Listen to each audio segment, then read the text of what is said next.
Bismillahirrahmanirrahim. Assalamualaikum warahmatullahi wabarakatuh. Alhamdulillahirabbil alamin. Allahumma shalli ala sayyidina Muhammad wa ala ali sayyidina Muhammad. Mahasiswa semua yang dirahmati oleh Allah Subhanahu wa taala. Alhamdulillahirabbil alamin. Kita sudah masuk pada pertemuan yang ketujuh. Pada pertemuan yang ketujuh ini insyaallah kita akan berbicara mengenai classification alternative technique instant based learning.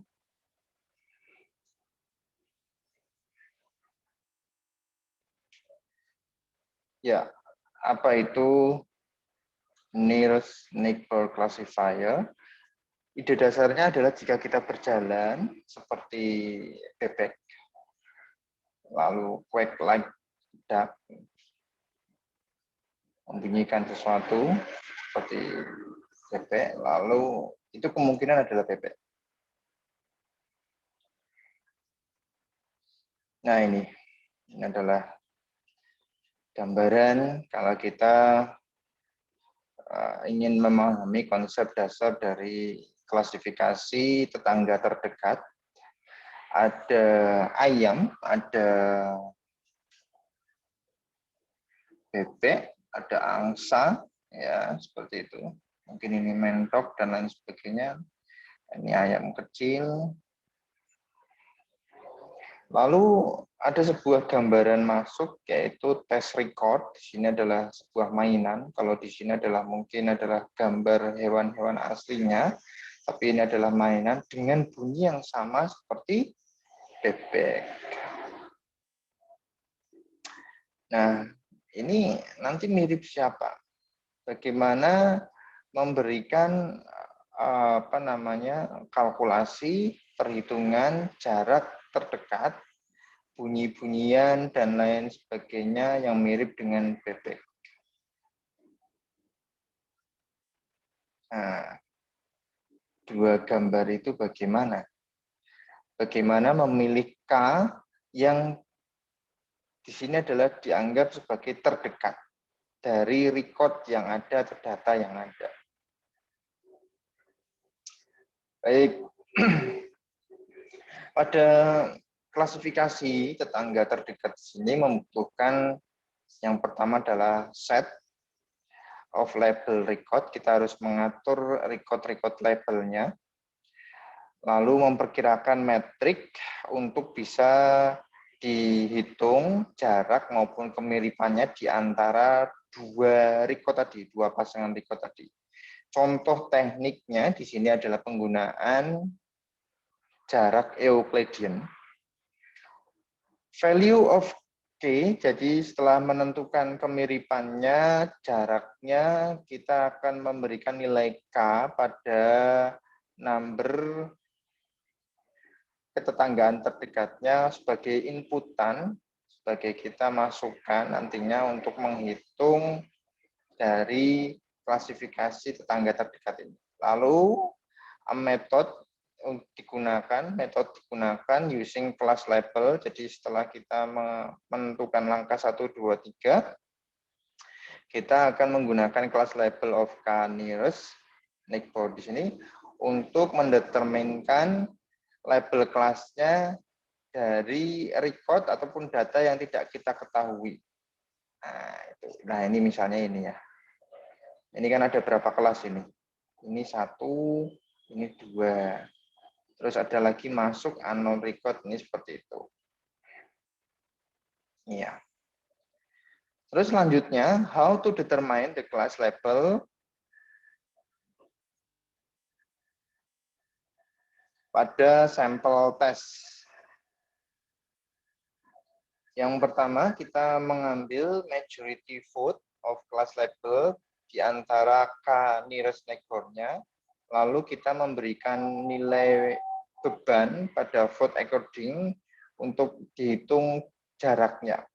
Rumus dari faktor bobot, nilai bobot di sini adalah simbolisasinya W, di mana memiliki formula 1/d². D itu adalah distance.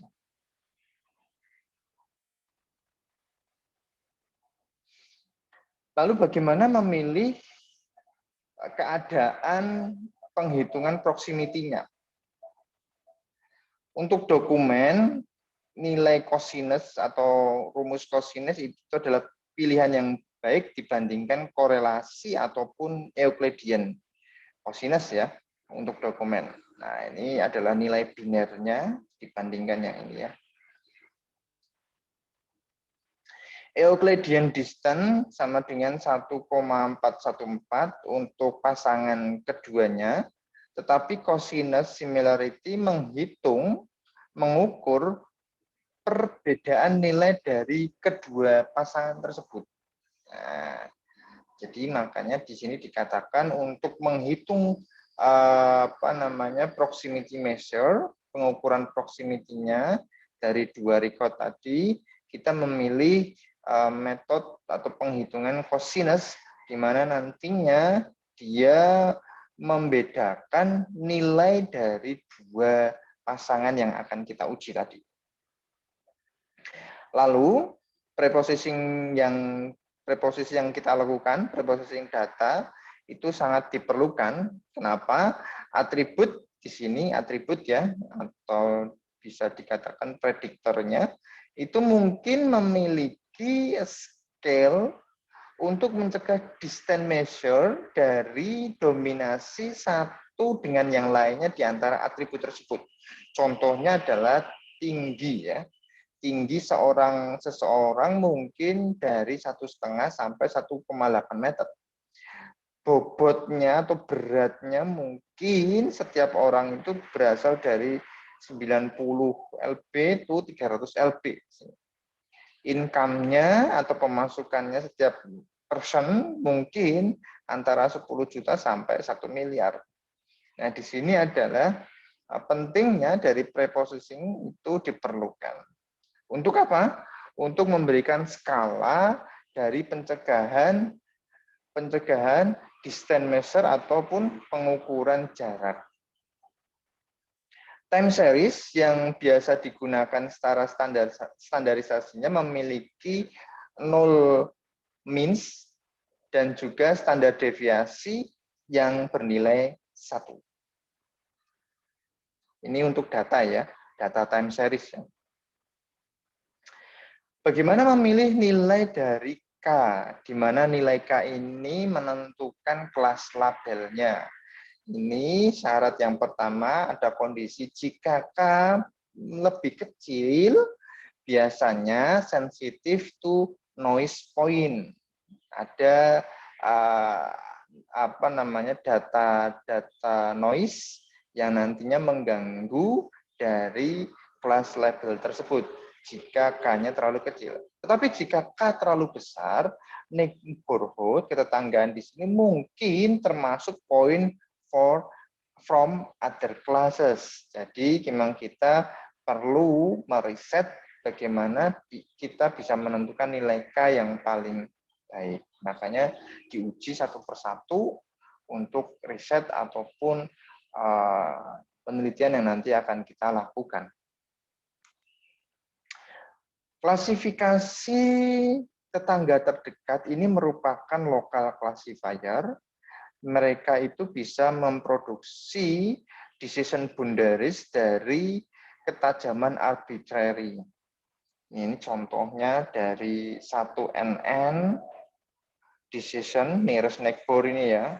Nearest neighbor decision boundary is Voronoi diagram. Jadi menentukan dari 1NN atau K yang bernilai 1 itu digambarkan dengan melalui Voronoi diagram seperti ini.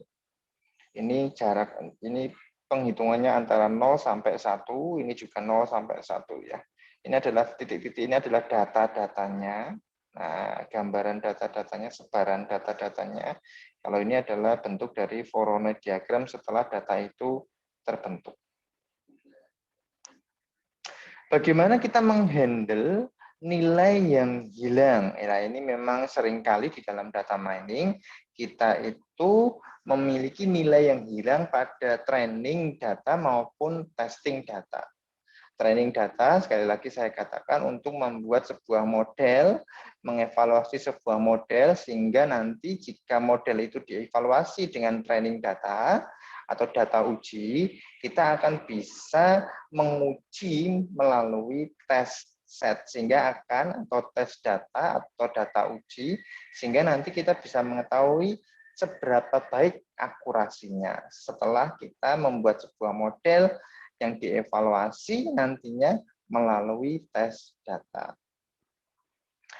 Untuk proximity-nya, bagaimana menghandle missing value di sini adalah yang pertama adalah komputasi proximity-nya secara normal membutuhkan kehadiran dari semua atribut.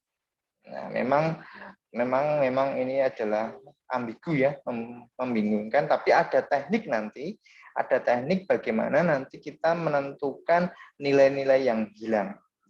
Ada beberapa teknik yang mungkin bisa saya jelaskan di awal di sini secara umum. Yang pertama adalah mencari nilai rata-rata dari semua record sehingga nilai yang hilang nanti itu akan dimasukkan nilainya berdasarkan nilai rata-rata pada data yang sama. Seperti itu. Lalu bagaimana menghandle cara yang kedua adalah beberapa pendekatan yang biasa kita gunakan untuk subset di sini dari semua atribut ini menghadirkan dua instance. Ini mungkin tidak diproduksi secara baik hasilnya sejak itu efektif penggunaannya secara berbeda dalam measure atau pengukuran proximity pada masing-masing instan yang berpasangan. Oleh karenanya, proximity di sini are not comparable. Kita mungkin agar lebih jelas ya, Google Translate kita. Proximity is the true proximity.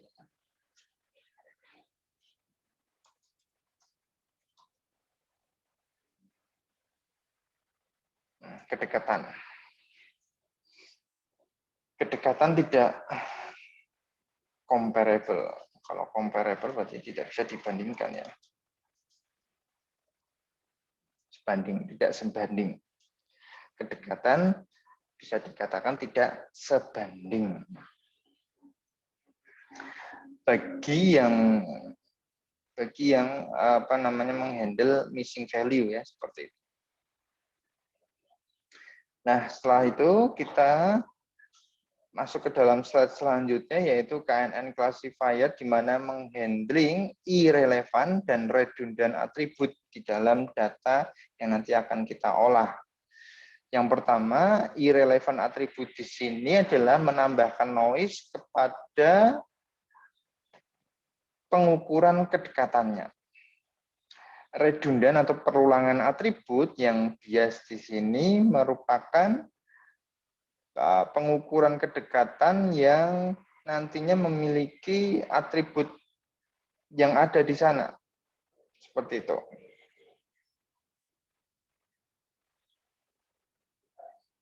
Nah, ini adalah gambaran dari grafik sintetik data.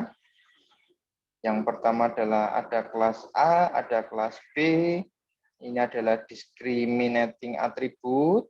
Ini ada record-recordnya, data-datanya. Nah, ini adalah atribut yang memiliki gangguan banyak. Kalau ini kan satu kesatuan gitu ya. Satu kesatuan. Nah, ini atributnya. Biasanya memang data-data ataupun atribut-atribut yang double itu memang dikatakan di sini berasal dari pengukuran kedekatan. Pengukuran kedekatan. KNN classifier di sini ini adalah gambarannya bagaimana menghandling atribut secara interacting. Ya. Ada 4 kelas di situ. 4 kelas ya. Warna biru dan merah tidak berpengaruh ya mahasiswa semuanya ya. Tetapi distinct di sini dia mengelompok berdasarkan data tersebut, ini yang sangat berpengaruh pengelompokannya. Handling atribut yang secara interacting di sini, ini adalah atribut X, ini adalah atribut Y. Di sini memiliki kelas B, kelas A, kelas B, kelas A, kelas B yang bervariasi seperti itu. Nah, ini gambarannya, datanya kalau di dalam sini adalah masuk kelas A, di sini ada masuk kelas B, dan lain sebagainya. Bagaimana meningkatkan efisiensi dari nearest neighbor classifier? Yang pertama adalah mencegah memiliki pengukuran jarak pada semua objek di data training ataupun set training. Yang kedua, di mana biasanya pencegahan ini berasal dari multidimensional access method yang memiliki KD-trace, yaitu percabangan. Untuk fast approximity-nya, ini biasanya dia memiliki pencarian yang cepat dari similarity-nya. Lalu ada locality sensitive hashing. Nah, ini adalah ketiga cara ini adalah mencegah memiliki komput bagaimana menghitung jarak kepada semua objek di training set-nya. Ada contoh 3 ini, bagaimana meningkatkan efisiensinya tersebut untuk mencegah distance compute-nya. Yang kedua adalah condensing. Kita search condensing. Kondensasi. Kondensasi di sini adalah determine a smaller set of object yang memberikan performance yang sama. Editing, kita harus mengedit, harus meremove objek untuk meningkatkan efisiensi dari algoritma ketetanggaan terdekat. Oh, itu adalah akhir dari slide yang sudah saya bagikan. Mahasiswa semuanya perlu diperhatikan informasi yang saya berikan. Semuanya ini memiliki deadline 1 minggu ya untuk praktikum, 1 minggu pengumpulan laporannya. Terus kita minggu depan seolah masuk ke pertemuan ke-8, yaitu ujian tengah semester yang nantinya berisi soal-soal multiple choice yang nanti bisa saudara kerjakan. Minggu depan, minggu yang tenang buat saudara untuk menghadapi ujian tengah semester, silakan nanti dikerjakan. Untuk pertemuan ke-7 ini, rekaman ini adalah rekaman video perkuliahan, di mana nantinya diskusi kita ada di setiap diskusi seperti ini. Ya. Nah, terima kasih yang sudah memberikan banyak jawaban setelah saya memberikan soal di video ini.